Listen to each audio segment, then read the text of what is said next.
ರಸ್ತೆ ಬದಿಯ ಅಂಗಡಿಗೆ ಶಿಫ್ಟ್ ಕಾರು ನುಗ್ಗಿದ ಪರಿಣಾಮ ಅಪಘಾತದಲ್ಲಿ ಅಂಗಡಿಯಲ್ಲಿದ್ದ ಮಹಿಳೆ ಗಂಭೀರವಾಗಿ ಗಾಯಗೊಂಡಿರತಕ್ಕಂಥ ಘಟನೆ ಕೋಲಾರ ಜಿಲ್ಲೆ ಶ್ರೀನಿವಾಸಪುರ ತಾಲೂಕಿನ ಕಶೆಟ್ಟಿಪಳ್ಳಿ ಕ್ರಾಸ್ನಲ್ಲಿ ನಡೆದಿದೆ.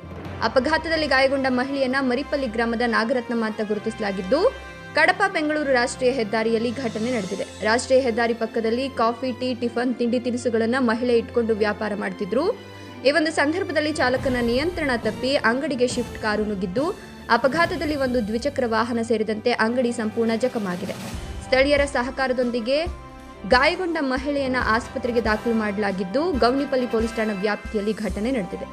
ವರದಿ ಶಿವಪ್ರಸಾದ್, ಶ್ರೀನಿವಾಸಪುರ.